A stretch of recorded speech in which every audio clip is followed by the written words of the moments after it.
Game number 1, we're looking at the next match within the round of 8 of the winner bracket. The last best of 3 match at Meta Madness. After this, we're heading solely into best of 5s. We got Team Makke against Team Nagrom. And apparently, Masquerade is subbing in for Makke's team today.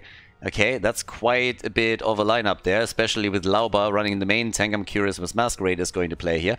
So, map number 1, Infernal Shrines. We can obviously go over the details once again. So we are here at Meta Madness, which is a bit of an alternative Heroes of the Storm concept. All designed to push the teams a bit out of their comfort zone and make them play some heroes that you would normally not see, or at least team compositions that you wouldn't see in the current meta. And the way we achieve this is twofold. First of all, there's 20 heroes that you can see down here. They're globally banned from the entire event. And since the question always arises, like, oh my god, who banned that hero? Why is Hammer banned? You guys picked it. It's your fault. We had votes, the entire community could vote, the votes were open to everybody that jumped in on the channel, and you guys decided. So you have only yourself to blame.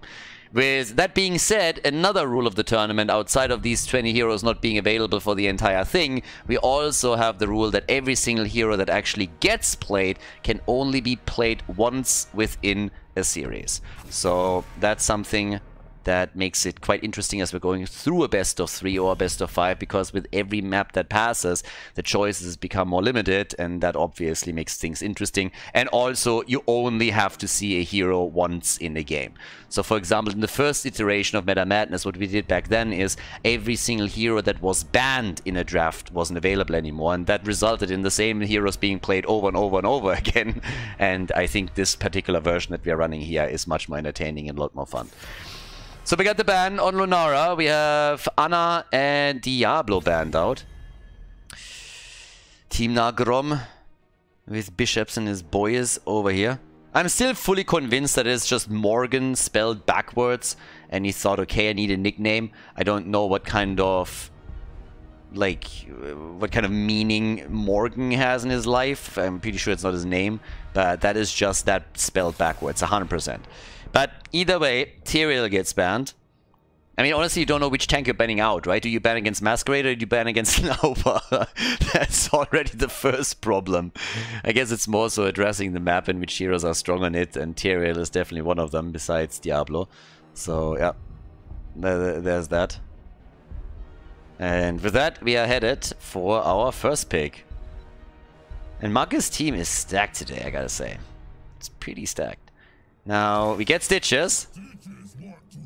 Stitches wants to play, and he gets to play. And falls dead instantly. Falls dead Leo. Woo.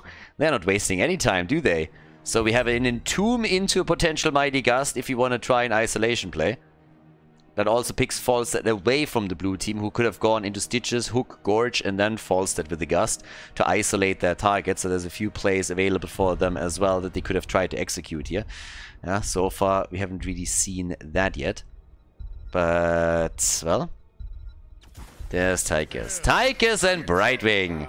Now, you can still go for the isolation play with Stitches if you're playing Brightwing, but what you have to do is you have to adjust the level 10 ability and you have to go into the Emerald Wind. Then you can still make similar plays where you just push everybody away and check that out. So, my personal theory, by the way, on Nagrom is that he is just a little bit of a rum connoisseur, and he likes to drink his rum and coke and prefers Captain Morgan. That makes the most sense to me. Honestly, the more I think about it, the better it is. He probably got so shit-faced one day that all of his buddies started to call him Morgan from there on, and every single time he comes in, like, Captain, my captain! The captain is on board! And he tried to use that into Heroes of the Storm, but Morgan was taken, so he had to go for Nagrom. That story makes so much sense that I believe it's true, even if he tells me it isn't. But yeah, so here we figured it out. Nagrom got shit-faced on Captain Morgan, rum and coke, and that's where the nickname comes from. We finally solved it! We finally solved the puzzle. That has been bugging me for a half a year at least. And I asked him once, and he was just like, well, maybe, maybe not. But now that I figured it out, I'm happy. Happy Panna plays right there. Either way, so we have with the bands, Garrosh banned out and also Mephisto. for the added damage on Infernal Shrines, but we need some picks, and we get the Chrome Star, and we get Dehaka Kane. Dehaka has been played time and time again on Infernal Shrines, and for good reason. He's just fantastic here, so he's great. And now our last double pick. Masquerade and Nano. What's the blue team going to start the game off with? This is game number 1 again. At this point, you still have a lot of heroes available. You have a lot of stuff that you can pick from. So, Masquerade in particular.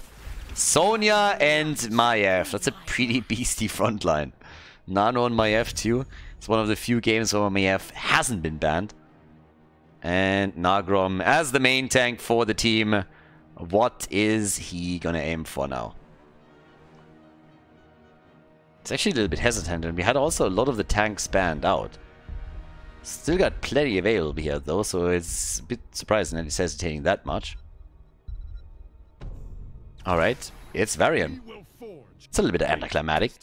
I mean, Varian, Dehaka Kane, and into Chromie, totally get that. So, well, stage is set. Let's go, boys. Infernal Shrines is our first map between Team Makke and Team Nagrom. Makke versus Nagrom, game number 1 between the two, and we are starting things with Captain Rex on Brightwing, the support for the blue team. Then again, we currently have Makke himself playing Maiev for them, and Maiev has been an absolute staple throughout Meta Madness. She is just fantastic, and if anything, then it's surprising that she wasn't part of the 20 pre-bans for the tournament. Masquerade finds himself in the side lane, this time with Sonya. We got Nano and Tychus, and Lauber is playing Stitches.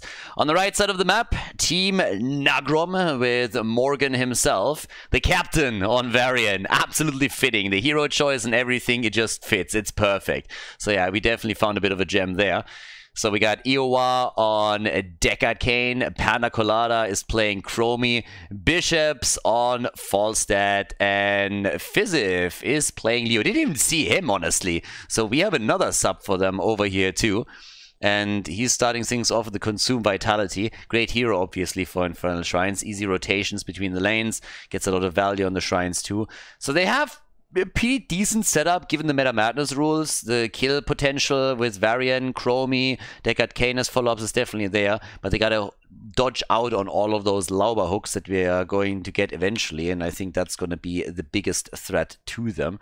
Seems like we got one bad boy dropping over here, and as soon as Brightwing is back, we can head straight into the first map. Well, we're back to business. Brightwing made it.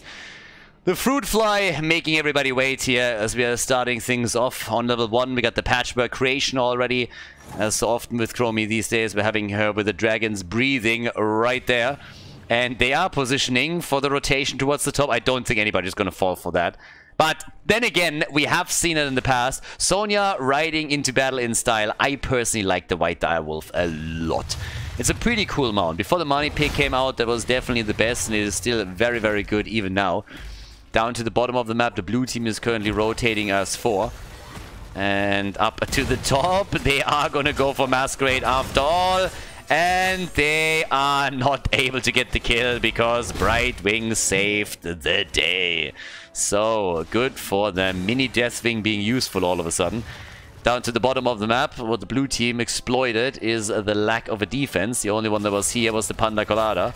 And Chromie was just not enough to hold all of those bad boys at bay. Now we got the level 4 talent kicking in for here. That gives us the time troubles. And Dehaka Kane doing his thing here. Absolutely perfect. The spray, the animated spray was just the best. The second the hook hit, it started smiling. That's not only good spray game, that's also perfect timing on it as well. So that's an extra award if there ever was one. They are able to take the camp, and that was well done too. Great timing for them here, and Chromie gets the first kill. The Fruit Fly is down, and Lauber is gonna follow. They get 2 kills out of this. Fizif was absolutely willing to sacrifice himself here for a quick kill. And if you have to sacrifice Leo for a trade, then you're of course always happy. It's a positive trade at the end of the day because he is back on the battlefield a lot faster than whatever hero you drop. So, as it stands, we have Varian with his taunt. Captain Morgan over here can start to cuss out opponents a bit and make them attack him. We have the Paralyzing Rage for Leoric. We get the Shielding Potion. Masquerade has decided that top lane Leoric is a little bit too much for him to handle, so instead he's attacking a couple of mercenary camps. They don't fight back that hard. We have on level 4, the bigger they are. And, well, it's not quite a Diablo on the other side, but still, against the tank, it's always a threat. I love these follow-ups from Dehaka Kane. It's the control that he really brings to the team, especially for Shrine battles. And the first one is gonna start up at the top side. Both teams are going to try and make a play for the level 7 talent to get that a little bit sooner. Yeah, Makke. Careful. They're turning it on Nagrom. And there it is. The hit on Varian. Nice. Good timing on them. So they take him down. Easy kill right there. Yeah, and with that, they are really looking at a pretty good start into all of this, because now they have the opportunity to get a little bit ahead on the stacks, and they're going to take that very, very soon here. But job well done. They get the kill on Varian, they buy themselves a little bit of time on the top, and now they have an opportunity to maybe even nail the first objective down before the red team can even muster defense. Even with the level 7 that the red team will have sooner than them, there's not a whole lot that they can do right now. So yeah, good stuff. Really well done. And it's all about timing. All about timing here. And talking about timing, I guess Brightwing is out of luck. Yep, in came Leoric. Maze to the face. Brightwing is down, but of course, now they still have to deal with the Punisher at the top. And, well, they should be able to. Brightwing is not going to be back for another 5 seconds. The problem, of course, with the Fruit Fly is that it's a global threat that can always teleport in. But Medivh is now at the bottom of the map. We have Stitches still sitting in the middle. 3 kills to 1, still give the lead in kills over to the red team. But the defense, they're trying to go for Masquerade here. Nagrom has to be careful. Lauba is now part of the action as well. Medivh is moving top side too, so she could flank in, but they are fully aware where she's coming from. Yeah, Fizif saw all of that. Nagrom gets attacked. The follow-up. Masquerade in trouble, and Masquerade is dead. Goodbye, Sonya. She's getting dropped here. They're still attempting to make the play for the Panda Colada, and the fort is gonna fall. So it's a little bit of a weird first objective. The experience lead is still there for Team Nagrom, and they're getting another kill. This time they take Tigers down, but at the same time, they now found themselves in a position where they lost their first fort, and normally that doesn't happen with the first objective. So they lose a fort, but they get 2 more kills, and that is... I mean, that's wild. That's honestly a little bit wild right now. The passive experience gain that we're going to see is maybe a bit of a concern, to be honest with you. But generally speaking, I think the early level 10 is going to make up for that. As long as they really use that advantage to force a bit of a battle, maybe steal a couple of camps away, they can definitely make up for it. But it's already an interesting dynamic. Only 5 minutes into the first game between the two teams here. Team Makke with a lot of star power. Team Nagrom with all the heart. Oh yeah. Stay a while and get wrecked from Dehaka Kane. And they're trying to utilize it, and they do. And that's good damage, and down goes Medivh. Medivh is down. Lauba turns into Lulba as they are dropping him easy peasy. Level 10 abilities gave them the big advantage, and now they're going for Masquerade too. He gets taunted, and he dies. 8 kills to 1. Are you kidding me? Team Nagrom is toying with Team Makke. Absolutely toying with them at this point.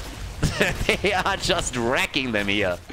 And of course, a lot of this is simply because of the fact that the blue team doesn't have their heroic abilities yet. But that's exactly how you exploit an advantage like this. You have a window of opportunity and you use it.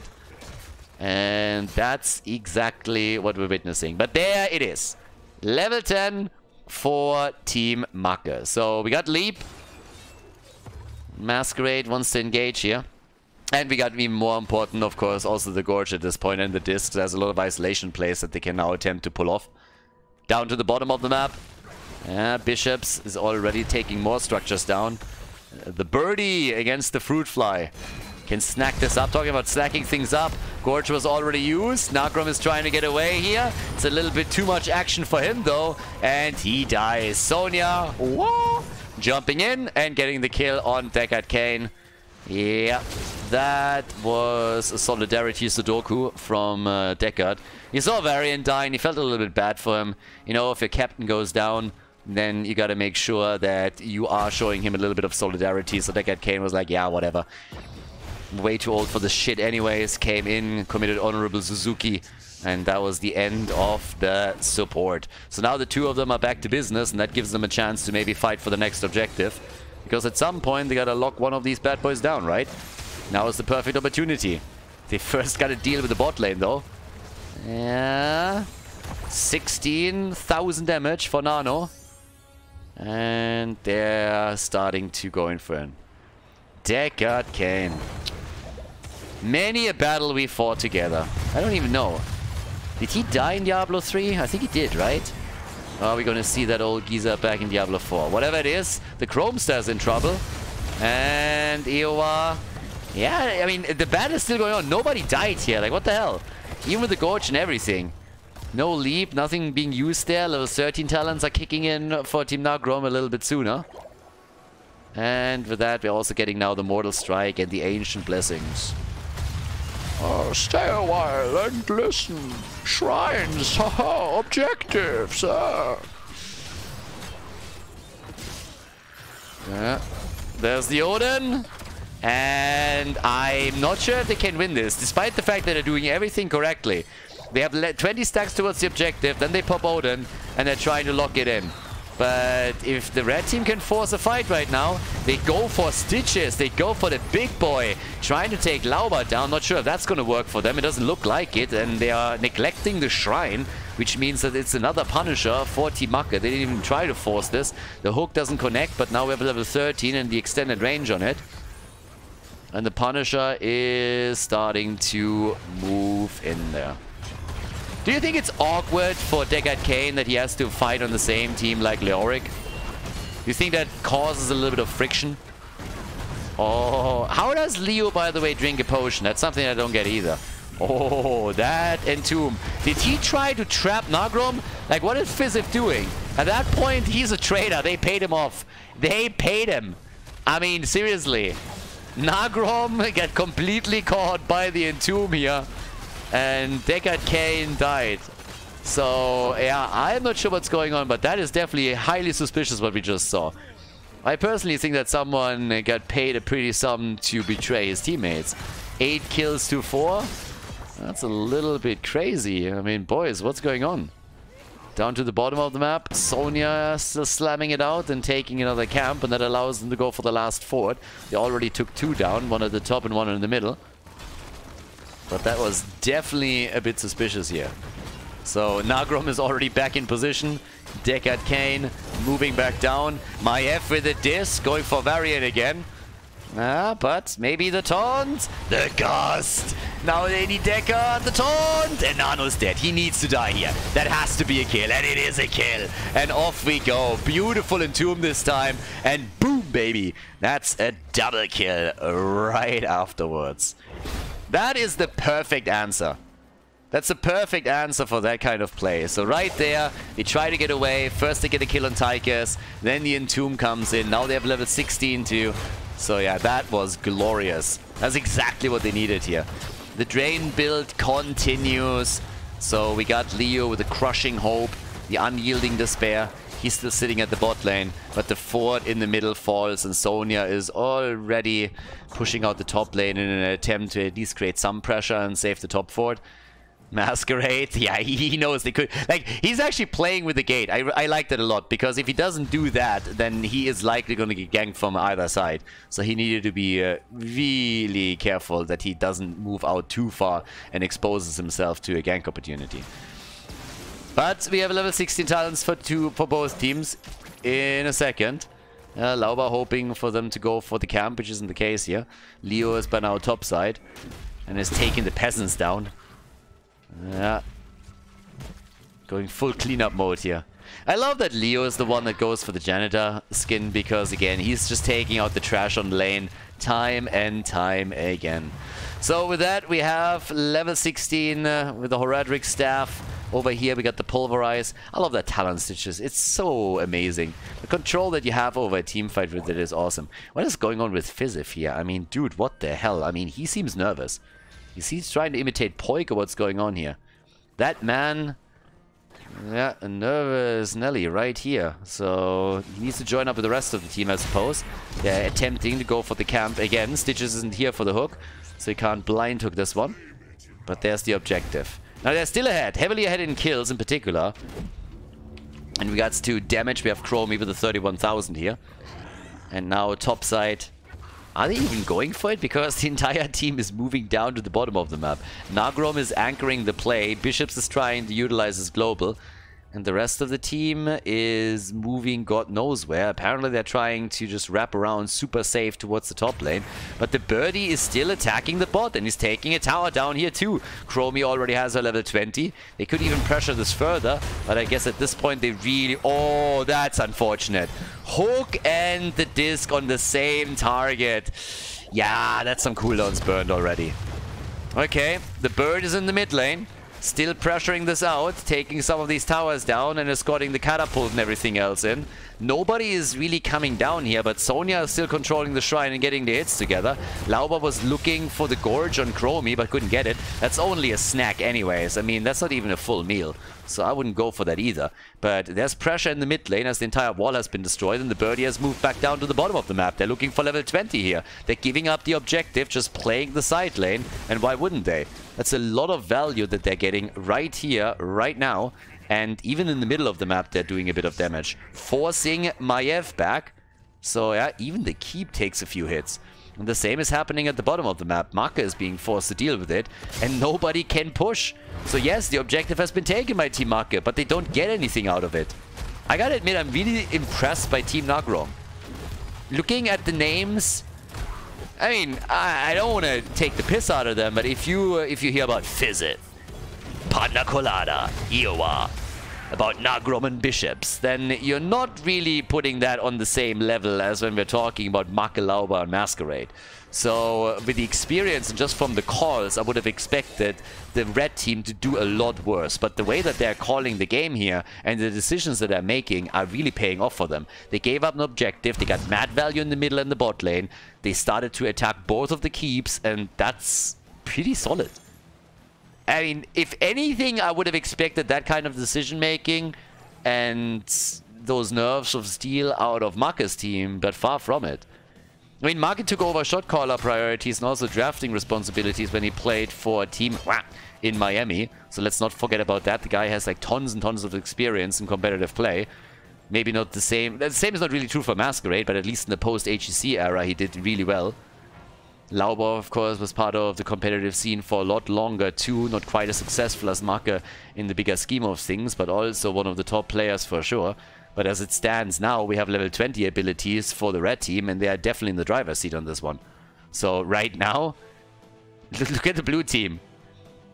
They are just sitting there waiting for minion waves to come their way so that they get some experience. They can't move too far out. Fizzif is just showing himself. Yeah, if the hook hits, for example, he can drop the Entomb, but that wasn't the case. Couldn't really land it here. Well, he could land it on Lauber. The problem is nobody was close enough to really help him out, so he didn't want to waste the cooldown. Which I can absolutely respect. But they are threatening the mid lane now. Yeah, there's the hook, but he's still fine. No panic, no nothing, and there it is. They get the taunt, and that's an easy kill. That's a layup. Nagrom with the perfect engage on Medivh, the layup for Leo, and now they can take the keep down. There's nobody stopping them anymore. Team Nagrom taking the keep, and they are absolutely crushing this late game at this point. Good for them. Now the situation is going to change once that level 20 is available for Team Makke, then they can finally start even fights. Up here at the top, they're still trying to take the fort down a notch. The next shrine, by the way, spawns in the middle of the map, so let's keep that in mind too. But they got the camp here. Yeah, they're taking the wall down, and they didn't apparently see that Masquerade move towards the top, so they must have missed him. Yeah, they go for the gas. Does he have the Entomb? Yes, he does! And they get another kill. No helping hand by Lauber. He's a little bit selfish for that, maybe already dropped it. But that's another kill, a staggered death on Tychus, and they get the fort. I gotta say, these guys are crushing it right now. This is highly impressive. 13 kills to 5. 36,000 damage by Chromie. She's top damage in the game at this point. Oh, shut up. Yeah, she likes this shit way too much. I mean, it's always the problem with her. Yeah, she's a little bit on the kinky side. I mean, that's why she loves to play with Oriel and getting the whip. But either way, now that we're having the next fight, and this one is the real deal, there's the level 20 talents for both. Deckard Kane. And Sonya is dead. Got flattened. They take Stitches down. Guys, they're winning the game here. That is 3 kills. Make it 4, baby. And they don't even have to bother with the objective anymore. The entire 5-man team wipe as they are moving through the mid lane for victory. Team Nagrom, everybody. They are going for the win. Bishops is flying in, going to try and gust Nano, and is able to pull it off. So they're going to get another kill right here, right now. These boys are having fun. They really are having fun. And that is the lead in the series. Nicely done, GG, well played, and a well-deserved victory on the first map of the best of 3 for Team Nagrom, everybody. GG.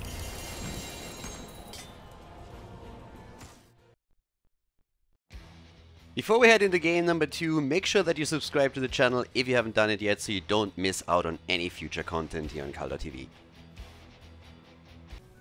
Second map of the series. Team Nagrom is in the lead. Tomb of the Spider Queen, everybody, is our second map. The 10 heroes that have been played on the first map are not available any longer, and of course we still have those 20 down here that can't be played in the entire tournament. So still enough options. It's only map number 2, but of course the air is getting a little bit thinner here. Now we have Svamgrota also back to business. So initially, of course, Fizzev was subbing in. Did a great job with most of his entombs. Kind of ignoring the one where he tried to kill his own teammate. But outside of that, he followed up on a lot of the taunts, got the kills in for the team. We had that one double entomb towards the bottom fort fight where they really excelled with it. And now that Svamgrota is back, they're playing with their main player of the main roster. Anna gets banned, and so does Gul'dan. And yeah, I'm really, like, honestly, I have to, like, rewire my thoughts a little bit around this game. Because coming into this, just looking at the teams and the names, the players, I honestly expected Team Makke to be the absolute favorite heading into this. And I thought, okay, maybe Team Nagrom, you know, they can fight back a little bit. And I could have seen a back and forth and making it a bit difficult. But I honestly thought that the blue team would be the one that is calling the shots here. And that Team Nagrom would be more on the reactive side, trying to just somehow catch up with that. And instead, we now have them not only in the lead, but they played an absolutely fantastic first map. So yeah, very curious what they can do now on the second map. Lunara is picked first of all. Off to a good start. This time we didn't see too many of the tanks spanned out. That means that Diablo is still available, Garrosh is still available. So you still have plenty on frontliners that you can choose from here. It's not really the map for Abathur either. It could be a map for Cho'Gath though. Just you wait. Yeah, Tychus has already been played. Leo is out. That leaves you with Malthael. Could ban him and then go full Cho'Gath on them. Unleash the Ogre. Malfurion and Yrel are now taken. It would actually be kind of funny to see Cho'Gath. It would be funny. If you actually go for Cho'Gath, map 3, map 2, yeah, that's where you could maybe pull it off. Alright, so there we got Rexa and we got Tyrande. Please. Don't ban it.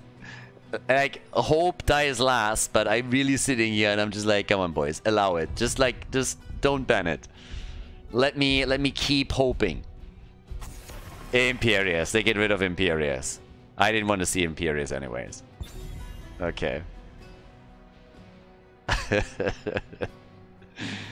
Oh boy. They should have gone for Oriel or something. But yeah. I don't think that they're gonna do it with the comp that they are playing here, but it would have been kind of funny. You get Oriel in, you go for Resurrect. stuff like that. But either way, let's see what they're doing against the blue team, because you still want to make sure that Makke is not all of a sudden crushing you with one of his damage dealers. But they're banning out Tyrael. That's probably not a bad thought either, considering that both Masquerade and Lauber could play him here. And that's the tricky thing now. With Masquerade subbing in for them, you don't know for which tank to ban, right? So there's that. If anything, I could have seen Svamkrota play Murky, by the way. I mean, he's the Merc Master, and this is one of the Murky maps that he's been showing off a little bit. Okay. Diablo and Orphea. Coffin Girl is in the house. Yeah, time for Orphea, baby. And now we're heading into our final double pick for the red team.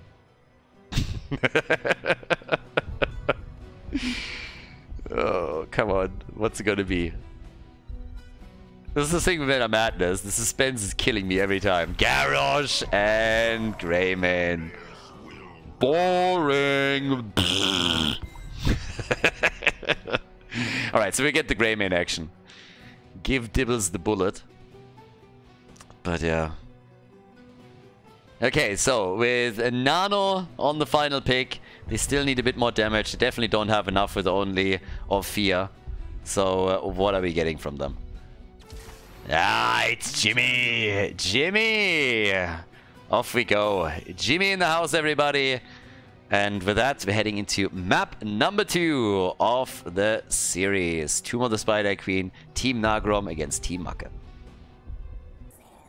The first match point for Team Nagrom. They got a chance to take this series with a 2-0 and move on to the winner bracket semifinal, where they would face off against Team Dracula. They got Makke on the left side. They're going to try to avoid that with Reyna, Lauber playing Diablo, Captain Rex on Malfurion, Nano on Orphea, and Masquerade on Uriel. Towards the right side of the map, the red team with Svamkrota on Rexa, Nagrom on Garrosh. Oh, Captain, my Captain! Captain Morgan over here with Iowa on Tyrande. We got the Panda Colada on Greymane, and Bishops is playing Lulnara. Light of Karabor on level 1. The ace in the hole for Jimmy. And besides that, we got the body check on on Garrosh. Yeah, and he's already checking Dibbles out a little bit. Yeah, Diablo, Lauber. Ah, old school Lauber. Mr. Lulber himself. 1 minute into the game and we have our first blood, and it is the frontliner. Lauber is dead. There we go. We're rotating down in an attempt to go for Masquerade. Mr. Masquerade. But he's gonna get away here. Taking Uriel down this early in the game is always a little bit tricky. So yeah, no real problem here either. But with that said and done, we now got our first kill of the game. We have the first attack towards the top side, where the wall is already getting attacked. Makke, yeah, he's going for it. Okay. Makke, I mean Jimmy, honestly, I really like Jimmy. Jimmy was always fun, especially when he was meta with Exterminator on Battlefield of Eternity. I mean, here in Meta Madness you will still see that every now and then. But in the normal meta, that has obviously disappeared as a combo. So he's not really in that position anymore where he sees tons of play. But it was always cool to have him there. We'll see if maybe at some point a new patch from Blizzard is going to make it possible to play him in even normal tournaments again, when the next patch comes out in a year or two. But yeah, so they're starting to push the bot lane a little bit. We already got 23 gems, with Lauber dying super early in the first battle. In fact, there's of course not a lot of gems that were lost or anything, so there's not an advantage on that end. It's a bit of an experience lead, but that's about all. Yeah, Eyes in the Dark. Here comes the Indomitable on level 4. And they are still going for the goat hunting. But the stun misses and Masquerade is getting out. If you have Tyrande against you, that Hunter's Mark is of course always going to be nasty when you are the single target of the entire team. So if you can go for coordinated fights and Tyrande calls it properly and gets the stun connected too, you can do a whole lot of work here. But as it stands, we got with level 4 also Elune's Chosen. Yeah. And Nagrom Yeah, he shows that mini news pause. Okay, that was... Wow, can they keep him alive? No way. No.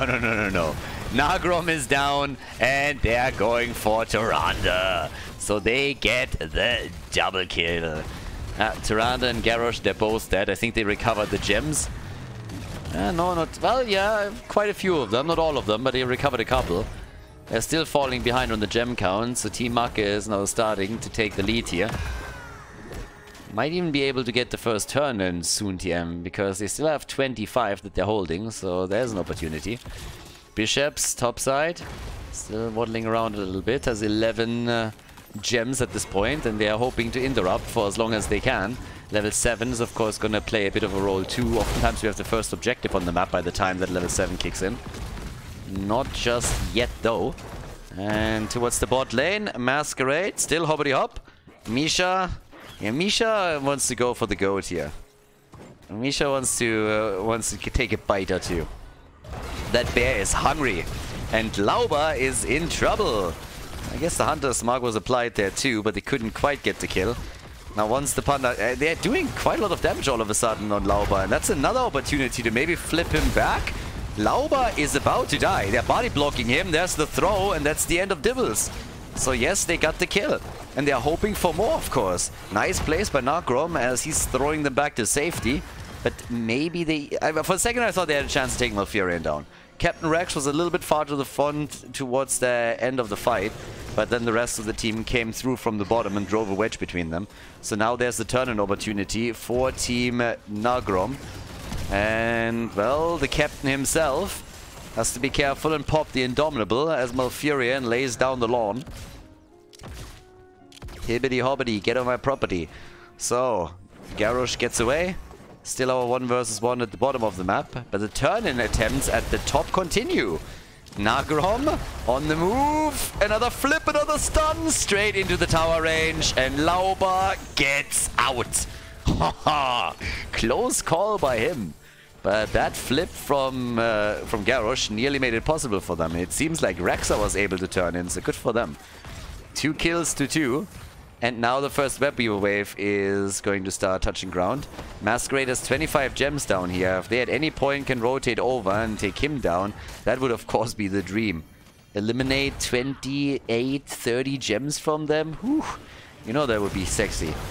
But either way, now that we are pushing through the middle of the map, we have Lunara still at the top, also taking a few of these minion waves down that are trying to bother the web weavers. And they are pushing with 4, as it seems.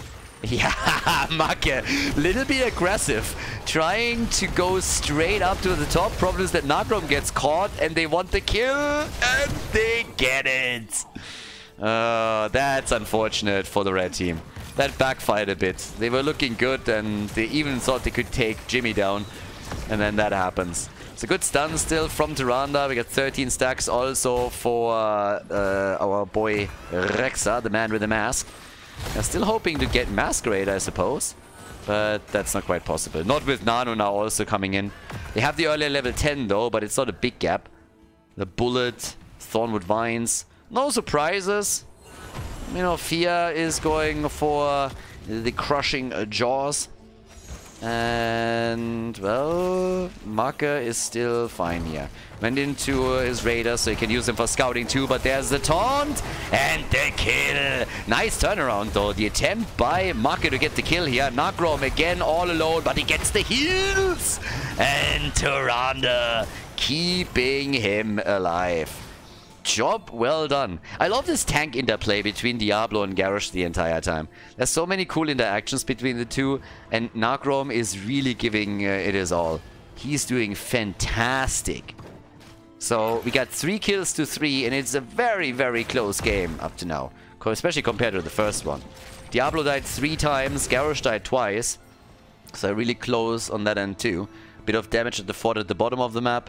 Still, blue team is turning in. And that's really the moment where you're, of course, hoping to get a kill to prevent that objective from doing too much damage. But they're going for the camp here too. Might need a bit of an assist here as well, but yeah, Greymin is already taking care of it. They're ensuring with Misha and Rexa that nobody is moving in to steal the camp away. That was first priority. But here we go. So now they can try and defend this properly. Still a little bit in tower range, not quite.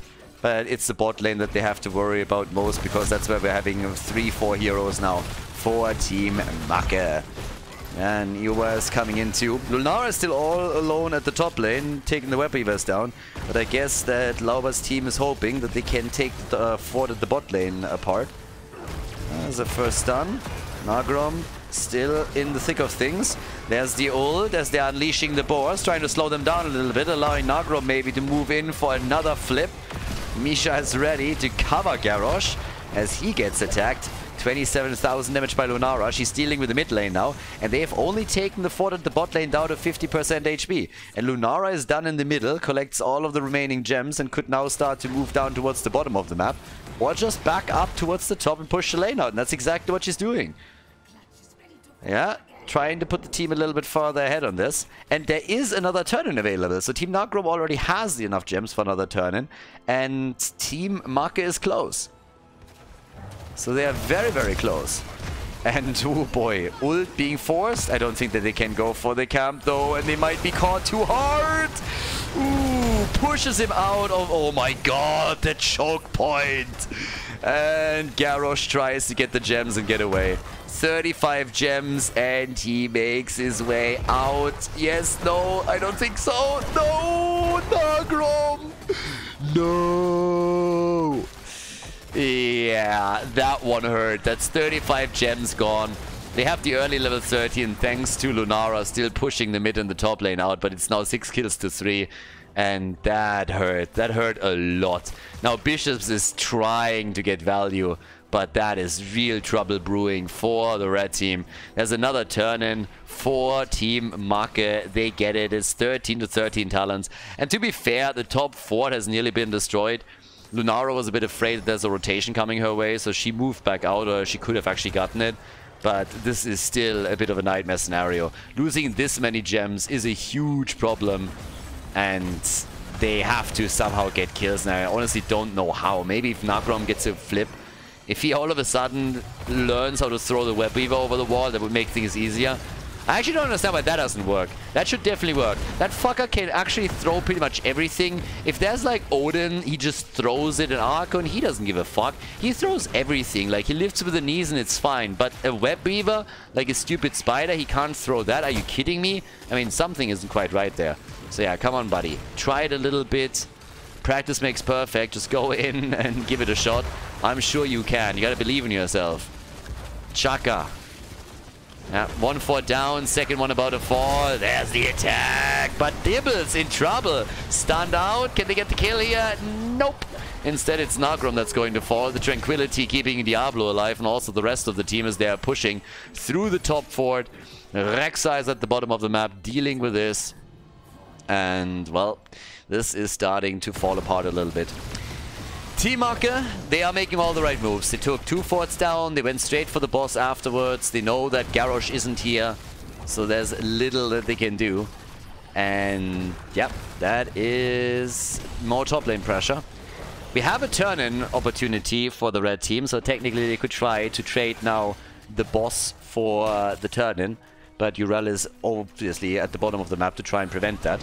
Siege Giants are also about to be taken, or at least they were hoping for it, but they can't. Turn-in attempt by Bishops. I think he completed it. And Urel with a hoppity hop. Masquerade is trying to slow them down. Swamgrota has 20 stacks, but they could potentially even turn this. Now, as they are pushing the bot lane, the boss is still doing work at the top, and this is where Greymane comes into play now, because he is just perfect to take this apart as long as there are no defenders. Look at him. Pam, pam, pam. It's crazy how much damage he does in Worgen form. That boss is doing very, very little at this point. As long as there's nobody defending it and Greymane can just do whatever he wants, that's an easy one. The keep is going to take a little bit of damage, but not nearly enough to really threaten it.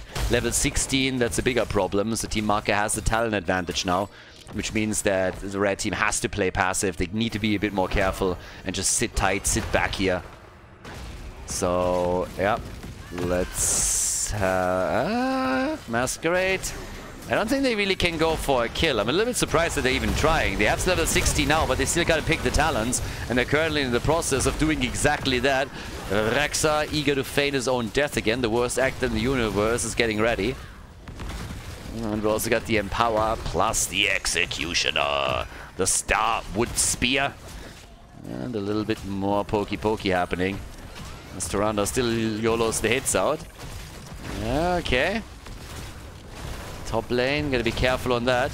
It's full control for the blue team. I mean, this is the moment when you can maybe fight back because you have even talents with your opponent, but it really feels that this time it's Makke and his boys who are in control. They try to go for Lauber again and they get him low. Can they get the kill? They can! And that's a ton of damage on the rest of the team too. They got the kill. They get the double kill. So not only did Diablo die, but they also dropped Orphea. Coffin Girl is gone, and so will likely Masquerade. He popped his ult already, and he doesn't make it either. He got owled a second ago, and now they can go for the turn-in.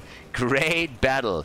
Really nicely done. I mean, look at this. They focus Lauber, all that damage that comes from Lunara there too, as she's dropping her ult.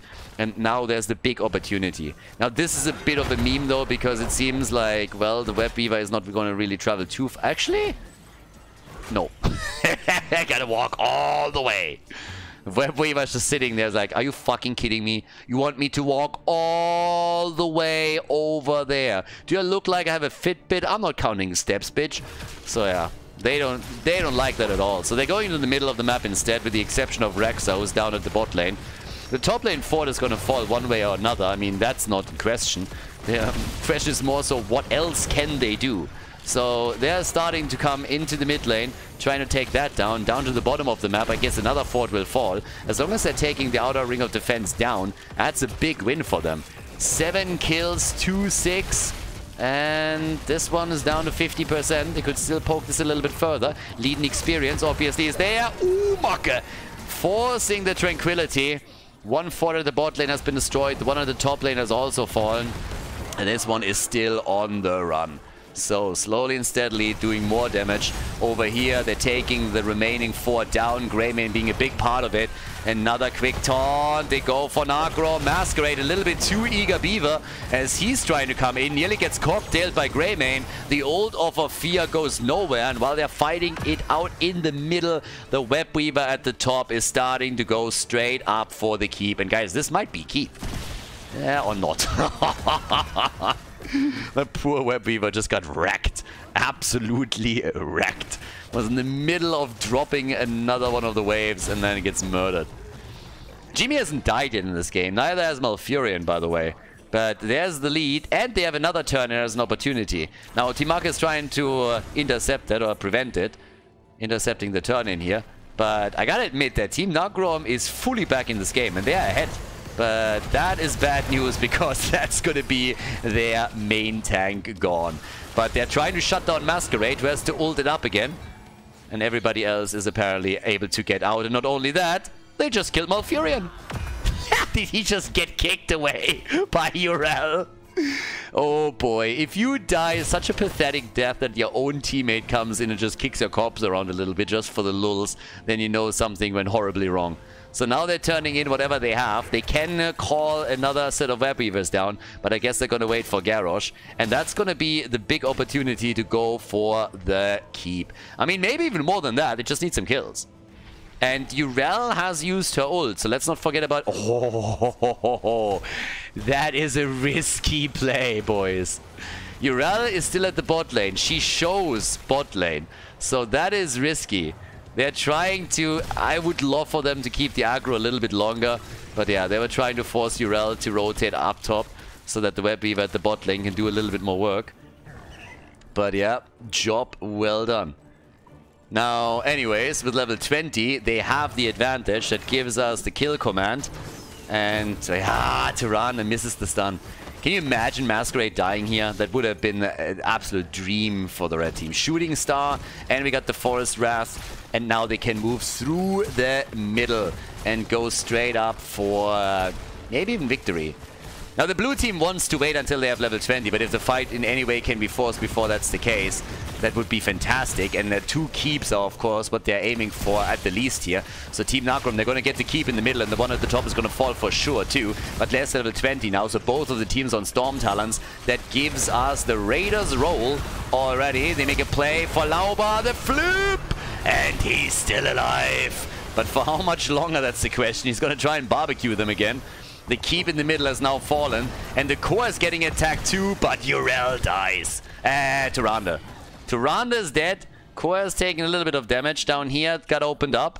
The boss is up, and that's a problem, because now your support is gone, and you know exactly where the blue team is headed. And they are trying to backdoor, or at least take the camp here. Yeah, they know that they are on the boss, so they're going to steal this one away. Lunara is helping out with the bottom of the map. Up at the top, Catapult on the core. And yeah, if that one wouldn't killed, that could have been some damage on the core itself. But they're going for the bottom keep. And at some point, these guys gotta fall back. Because if they don't, they're going to lose the bot keep. So this is just a bit of a game of chicken. Who falls back? Because the blue team has now really to think about this. How do we end this game? How do we still win this? We go for boss, then we turn in. Do we try and end with this? Do we go through the top lane, or what's the play here? We already have a big push through the middle, and that's an issue because there's one catapult and a second one coming. That, by the way, I mean, honestly, that's an F. That's an F right there. Yeah, that's... You're fired. I mean, sorry, but like, you're attacking the gate? Are you kidding me? Web Weavers are not doing anything for a long time. They got to cross the map, but the boss is about to go for the keep. Oh, Urel, Masquerade. There's the kill command. Can they follow up? No, they cannot.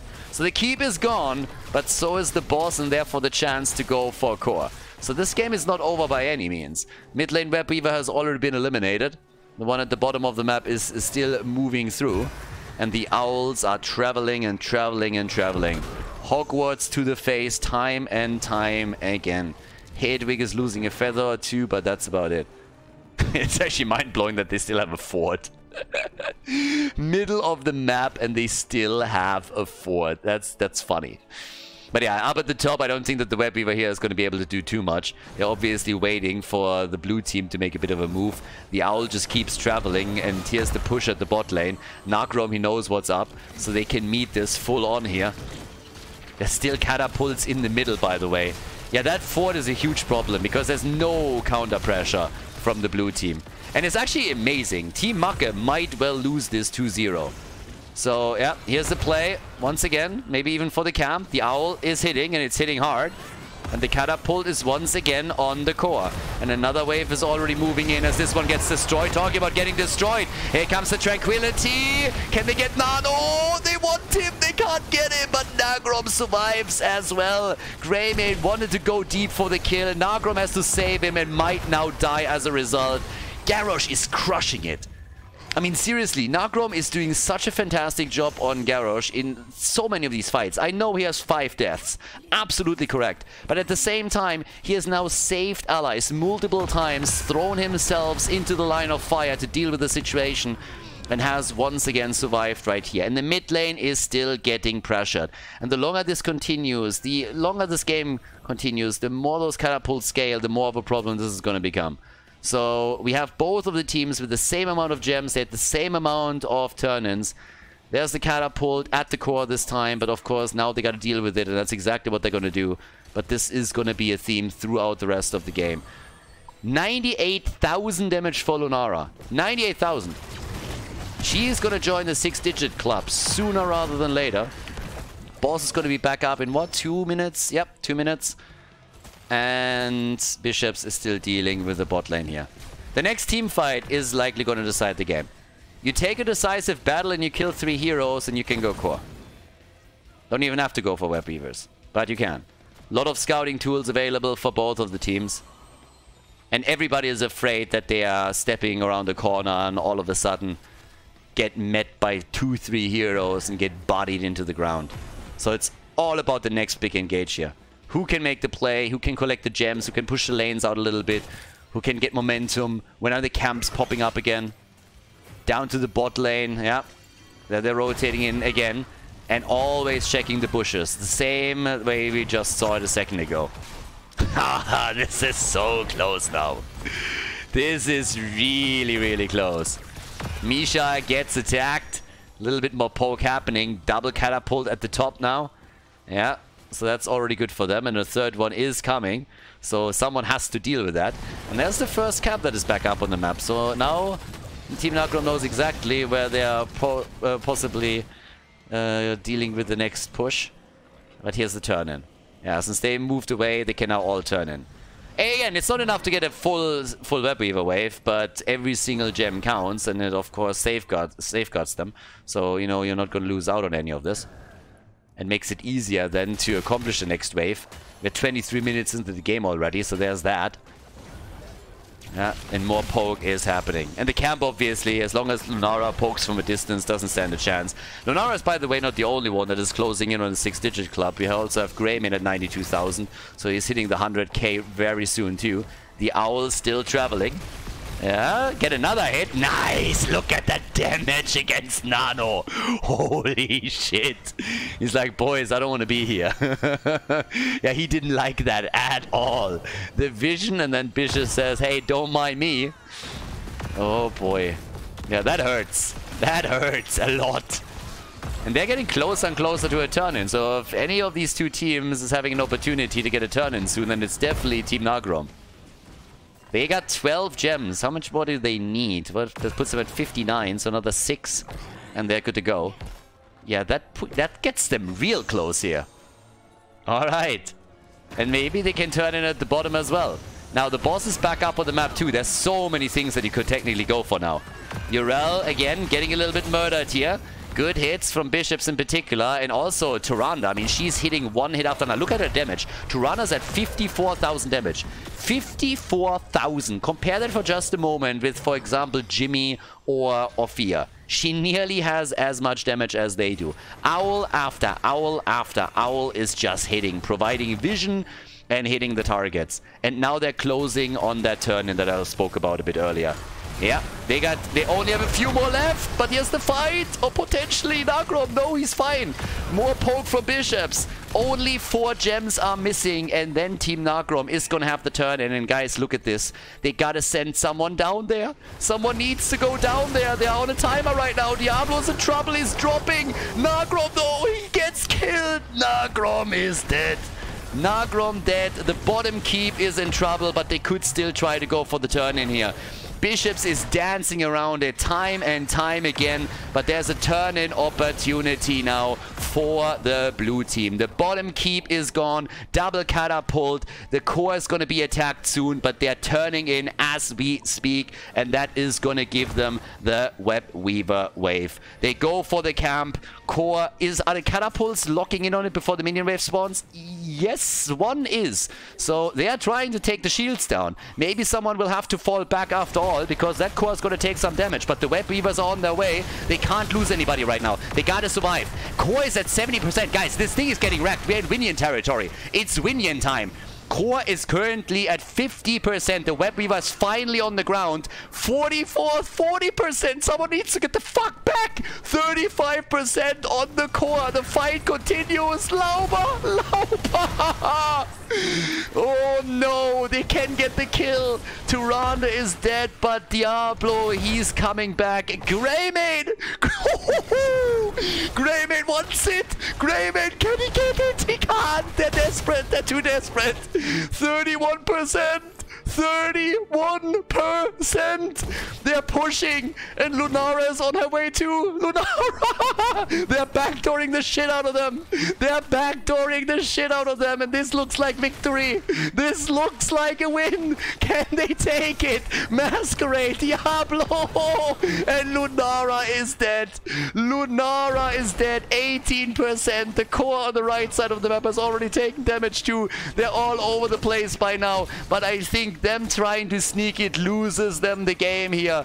Oh boy, they got so close, so damn close, but now the blue team is going to murder them. 18% on the core. What a fucking game. Oh damn, this is good, but it is Team Makke who locks in the victory. there it is, the finish on Tomb of the Spider Queen. The series is tied, everybody, as Team Makke locks in the W on map number 2 of the best of 3 series here at Meta Madness.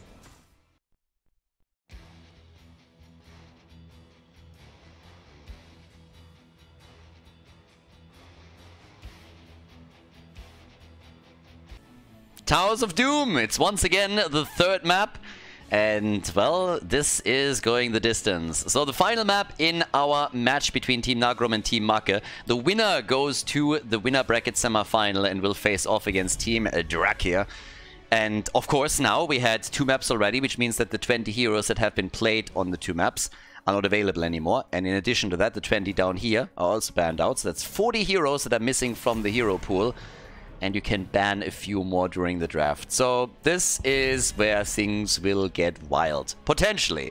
Now, we have Mr. Murky on the red team side. So there is a chance that we're going to get a Murky from Swamgrotta for Team Nagrom.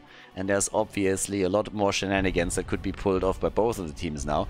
So, very eager to see what kind of compositions are now being played here. Gul'dan gets banned as well. Falstad is... No, Falstad has actually been taken. Falstad has been played on the first map, so you can't use him as a global anymore. So that's already out. There are still a couple of plays that could be made on the global side, I suppose. Abathur, for example, is another hero that you can still play. Granted, Greymane is gone, so you gotta go for another copy, but there's still plenty they can do with it. You could, for example, also go for Illidan again. We already had an Abathur and Illidan game. And it was glorious. So, Chen is banned. Gul'dan is out.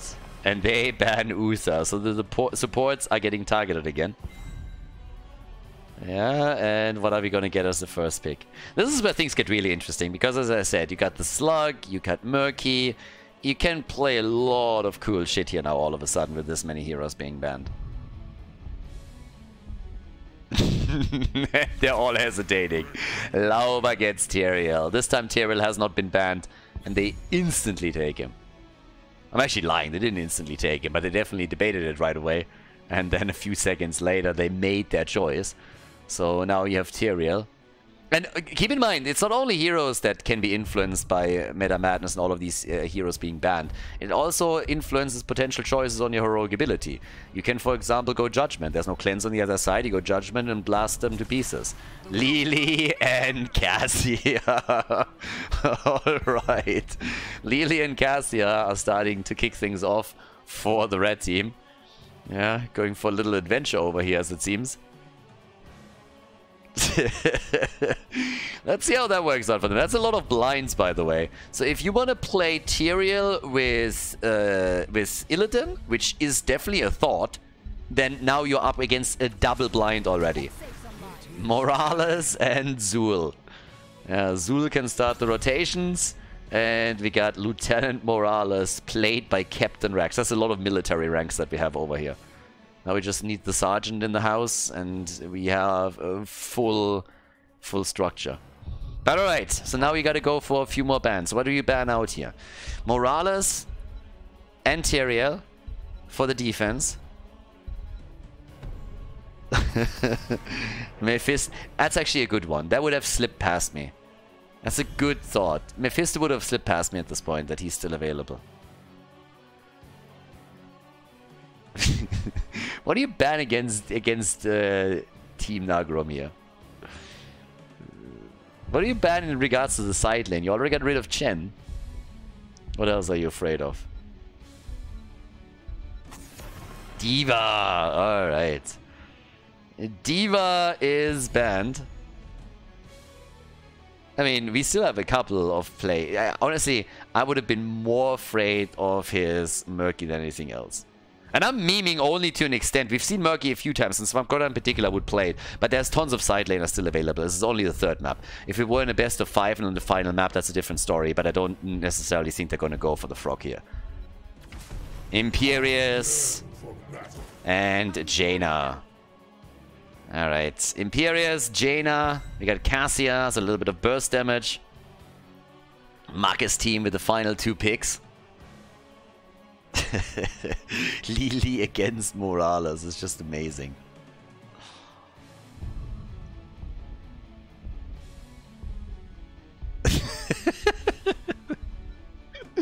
We need some range damage, boys. Let's go. Towers of Doom, and we're getting Zagara and Suljin. Makke and Suljin. He busted it out a few times on Tomb of the Spider Queen. But yep, Zagara, Suljin for the 2 damage dealers now. And Zagara isn't too bad on Towers of Doom. That's good pressure against all of the bell towers. They can easily get here. And a lot of vision, of course, if you're playing well around your creep tumors. And Nagrom, final pick now for them. 4 map 3. Artanis!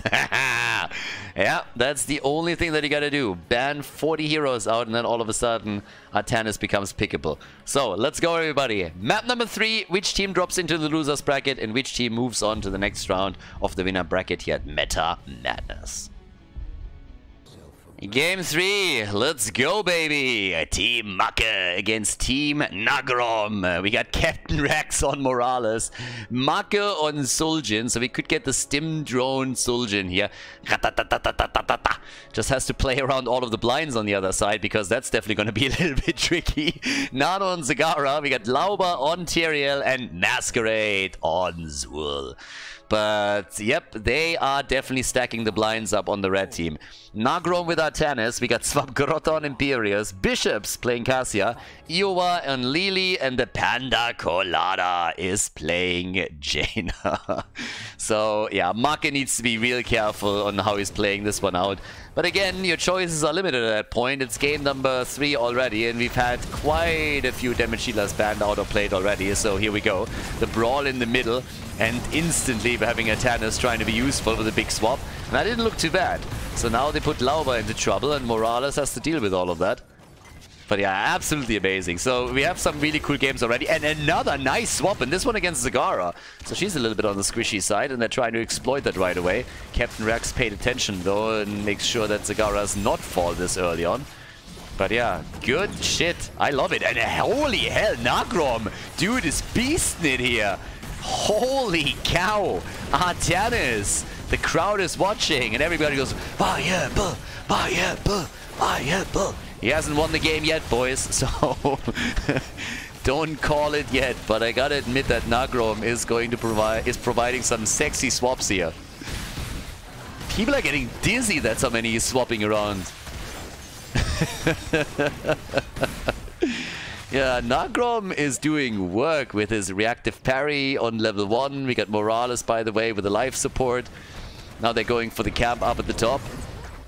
And it is looking pretty sexy here for the viewers. I don't really know who's going to win the game, but I guess for us it's already a big win. I mean, Meta Madness has really kicked off in the first 2 days of the ban. We've seen pretty much everything. We've seen the fish or the frog. We've seen Gazlo. Now we have also Suljin in the house again. Jimmy has been graced us with his presence a couple of times on the support side. I think we have actually seen everything at least once. The Panda is on an adventure. And stuff is really happening here. Well, and they are just all focusing in the bot lane right now. Another big swap and Makke! That has to be a kill, but Morales again with the life-saving plays. Nagrom, honestly, if he continues like this, he's going to make me a believer. I mean, trash Tannis is trash for a reason, but he is getting swap after swap. They're still losing Imperius though, so that's the first kill in the game. And now Artanis becomes the punching ball of the team. And I guess that's going to be the end of him. No! Lili keeps him alive. He nearly got the kill on Morales. And he's still not done. Nagrom is absolutely putting a clinic on here. And helps them to kill Suljin. Holy cow. The man is murdering. He's absolutely crushing it. Every single time he dashes into anything, even if it's just a minion wave, I'm expecting a hero to appear from somewhere and getting flipped around. So now it looks like they're going to get 2 out of the 3 altars, so they are off to a good start. But Nagrom is really crushing it. I am impressed. Well, 4 shots fired on the other side too, so off we go. 36 to 32 points. And up at the top, we got Swamkarota against Masquerade. Another swap, another kill. Nagrom, the man is murdering. And that is the nerfed version of Atanas, because Blizzard decided that Atanas is just too powerful, you know? Because we see him so often in competitive play. Yeah, so... But again, in Wood League apparently he's doing pretty well and Blizzard needs to deal with that. Why would you teach people how to play the game? Nah, let's balance around the bronzies. That's how you do it. Now you're thinking. IQ 200 right there. But yeah, the blinds are going to make it difficult enough for the auto attack damage dealers, but now that we're also having these monster swaps coming in from Atanas, it's definitely going to be curious to see how the mid and late game works out. Arcanite access for a little bit more stacking, and all memes aside, Makke is still doing well on his baseline. He's sitting at 12 stacks, that's not too shabby, 3 away from getting his range increase, so that is pretty decent. We by now got the Chrono Surge and also the Psionic Synergy again. We still have with level 7 also the Let's Go! And we get the Holy Fervor right here, as the teams are of course still thinking about invading some of these pumpkin camps, which they can go for next. So yeah, off we go. And it seems like the blue team in particular is going to get very aggressive around this. Quite a nice amount of stacks from a single flip that we saw from Makke here with the Arcanite axes. If all of them are moving in, then of course it's some easy stacking. Nagrom is looking for another flip potentially. Zagara is low, so is Makke, but he's still hitting the auto attacks and he's at 16 stacks now, which means that he has the increased range. So that's a win. Single altars coming up. Zul apparently on the run here, but stopping Swamkarota with the jailers. And the fight continues with another flip. But you can't just... Yeah, Morales is always there. Captain Rex is doing great with Morales, just keeping them in play time and time again. Whenever Atanas is flipping anybody into the rest of the red team, Morales is ready and just pops all the abilities and keeps them alive. And that's even without Tyrael dropping a Sanctification, always assuming he's going to pick it on level 10. Another flip attempt by Nagrom, this time unsuccessful. That must be the first or only the second one that he missed in this game. He's been absolutely on fire of those timings. But yep, level 9 abilities kicking in soonish, but the camps are still up, and Lauber is always sniffing around the edges. But another flip, Makke gets attacked, but he's still fine. And despite all of the blinds, I mean, jokes aside guys, if later in the game, if he gets his stacks, they can crush. Atanas down, Atanas is turned into the punching bag that he is once more, and Makke is sitting at 20 stacks now, and he is working that level 7. Now they finally get a kill and they're dropping Tyrael, but he gets some explosion value on Bishops and they're nearly getting a kill on him too. But with all the blinds in action, Makke is still getting value. And soon he's going to get the double swing on the Arcanite axis, which is boosting his damage even further. So that is looking great for the late game. And late game is everything on Towers of Doom. Absolutely everything. So mid lane, Masquerade. Still moving around here. He obviously has all the wave clear that he needs. And here comes the shot as the altar gets channeled. And making a move again for Makke. The more misses. More misses. Suljin went into the ult. And we also got Morales, so they can go full ham on the auto attacks now. That's where the blinds need to be saved up. But Atanas already flipped his. And here comes the attack, Stim Drone baby, and there we go. And the kill from the Suljin.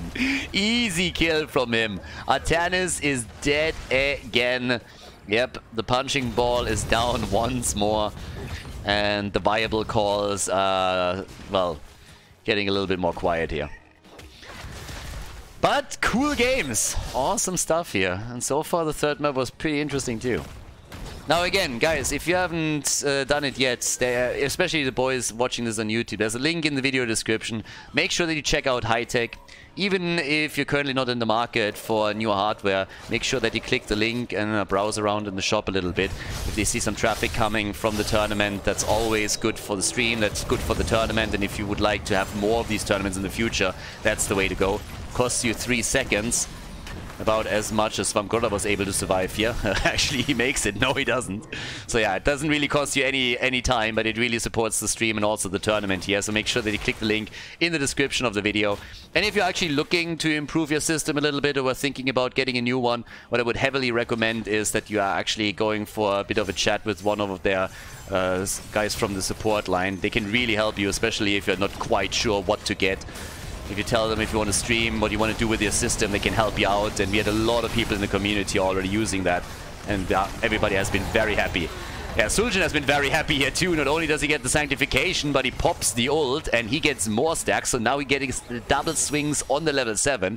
He might not have been able to get a kill here, but every single time that they're ending up in these fights and he's able to stack, gets the stim drone and a bit more attack, he is getting more for the baseline and for the level 7, and that helps the late game significantly. I mean, significantly. So that is huge. That is absolutely huge. If you look at the damage output, he's already top damage on his team, and this is only going to continue from here on out. And Team Nagrom should be a little bit scared, because already things are looking good for Team Makke. I mean, they're not massively ahead, don't get me wrong. They have 1 kill of a lead, and they're behind in core points, so there's that. But the trend is nice, and the direction is going well. So this is exactly what the red team needs to do right now in order to stop this. They need to get some kills, and isolated ones like the one we just saw here is a great start to make that happen. Morales hasn't died yet. The Valkyrie missing, though. That's unfortunate for them. But Makke still looking for more hits. He is at 39 stacks now and has on level 13 gone into the ensnare. Yeah, another quick hit. 42 now. Yeah, I'm kind of terrified of how much damage he's going to be able to do as the game continues. But we'll see. If they are able to get the kill, that would be nice. But obviously you have Morales as a bit of a pocket healer. You have Tyrell with Sanctification that really can help you. Your own ult is fantastic for survivability. So unless Makke screws up a bit or he gets severely targeted and maybe disabled, it's going to be tricky for Team Nagrom to get an easy kill on him. They're still trying in the middle of the map though, especially against Zul, who's lacking the escape tools outside of just going for a quick jail on someone. Yeah, Makke in again. Looking for another hit here. Gets a few stacks together. Good for him.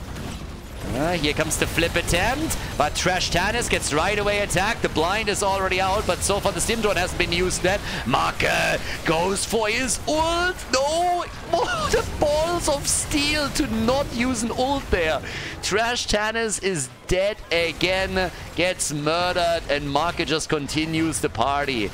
Another swing, another hit. Bishops also very much so alone here. They're trying to cut his path of retreat over the holy ground. That didn't quite work, but Lauber can still follow on it. And they take Cassia down. 7 kills, 2-5. More and more stacks for Suljin. He gets stronger and stronger and stronger as the game continues.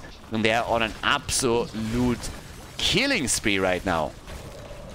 Yeah, the damage output on Suljin is at 40,000. He can't really contest Cassia yet, but that's going to happen sooner rather than later. And they're going for structural damage too now that they're focusing on the bottom bell tower here. And he is racking up the numbers. So there's another conversion. Bell tower has been taken over. Tannis tried for another flip but couldn't get it. Here comes the blind. Gotta try and play around that. Already on the run. Had to pop his ult too, but still gets a few hits together. Nice play though by Svamgorda. The delivery system definitely working out for them. And the explosion deals with the minion wave as the channel attempt has already happened by Team Makke, but they couldn't get it through completely. And now Team Nagrom is making the play for the altar. Nice. So problem is that they're only going to get 3 shots fired because, you guessed it, the altar still has, the bell tower was converted at the bottom right. Now again, the good news is that they're still ahead in points, but you know how it goes on Towers of Doom. This is a map where a 7-point lead is nothing. Means absolutely nothing. Now with level 16 talents, wrong place, wrong time. That's of course another big hit that could potentially come out for Makke, who's sitting at 62 stacks now for level 7. We get on top of that the Celestial Swiftness. And, well, Tannis is still double-checking blindly if maybe somebody is sitting in those little nooks and crannies but can't find any targets to drop. We got the Northern Exposure here for now. And we got the Martial Law from Cassia. I mean, Bishops has been doing a great job with the damage, But it is still such a close third game between the two teams. I mean, really, really close. So, towards the top, they're starting to chase Masquerade again. He's still sitting on Zul here and is doing what he can to not get ganked. Has to be very careful around this. And as the red team was moving mid lane, they opened up a bit of a window where the blue team could at least fall towards their pumpkin camp and claim that. But yeah, more stacks, more plays. Everybody is being really cautious here because they know that momentum is, of course, super crucial. But there's another potential play. A lot of hits. The Maw connecting with 2 and already using the Sanctifications. They're falling back after they just used both of the cooldowns at the same time. Oh, and Jaina gets nearly decapitated by Suljin. So yeah, big hits from Makke here once again, as he's stacking towards 70, but that was a big hit on Panna Colada that nearly cost Jaina her life. That would have been the best play. Initially, the double cooldown on the ults didn't really work for them, but that definitely did. And they're getting more, and this time Jaina might just fall. Jaina is down. Masquerade gets swapped all the way down here, so that pretty much saved him, if anything. 56,000 damage for Zagara. She's been killing it. And Suljin is starting to catch up and gets more freebie attacks against Imperius now that they're starting to come in here again. And Zagara has already killed Cassia and is able to get away from Artanis too. Suljin is still trying to get him. Yeah, they get the vision. A few more hits are coming. Another one. Can they slow him down somehow? Nagrom in real trouble. But Lili saved the day. 17 points to 24, and another 4 shots are going to be fired now. 78 stacks for Makke on level 7. 48 for his level 1. Yeah, he's hitting, and he's hitting hard. And you can tell from the kill count, they were able to pull ahead here. So they are now at 9 kills to 6. They have retaken the bottom bell tower, so now they control the bot lane completely and could escort the pumpkins towards the core. Also gives them very good control over the bottom altar, if that spawns again. And Makke can also destroy structures easily with this now. I mean, he is chunking it with his axes. You want axe? You get axe. They're getting a lot of axes. I always wonder where those axes come from. I mean, he has like 1,000. He's like Muradin with his storm bolts. I mean, someone has to produce all of this shit, right? That can't be cheap. So I don't know if he buys them in the dozen or this is working, but he has a shit ton of them. Sanctification saved the day, and the double Maw definitely didn't make the kill attempts from Team Nagrom any easier. So blue team is able to fall back without any problems. They're a little bit closer towards level 20 now as well. That's of course going to be great for especially Suljin. I mean, that is such a great upgrade. But then again, a few more hits. 85 by now. This is not looking good for the red team. As the game continues, the damage is ramping up. And it's still a battle between the 3 of them. Cassia, Zagara, and Suljin. And Suljin is trailing, but late game is going to be his if this lasts longer. We're only 16 minutes in. Once again, the delivery system as Imperius tries to provide them with a kill opportunity on Masquerade, but he gets saved by Morales. The flip on Lauber though, and he dies. But Nagrom is low and is going to get crushed. Kill for a kill. Trade value from Material. Well done. Material down, trade value accomplished, and hello, pumpkins. Yeah, that's 3 shots fired, isn't it? Nobody's dealing with that as we speak, so yep, 1, 2, 3. And that puts them to 17 each. And the early level 20 obviously helped too. So off we go again. They gotta always reposition. This is another thing. It's not only the damage that we're getting from Makke, but every single time he throws these axes out, they're trying to reposition as best they can. And now they're falling back here. Stim drone. Used the snare. Couldn't get too much out of that. Ah, but still doing a bit of work here. We had the upgrades with the hyperactivity right here, so that helped them with the movement speed increase to try and go in for the kill. The Armani resilience has also been taken, the whole arena, so the party definitely continues. But Team Nagrom has now also level 20 available. And that gives them imprisoning light. If that connects, that would be nasty. The orbital bombardment is there too. And that gives even more blinds. So this is really what they gotta play around with. If they can do that, that helps at least against the auto attacks significantly. But that's not the only damage source that they have here, of course.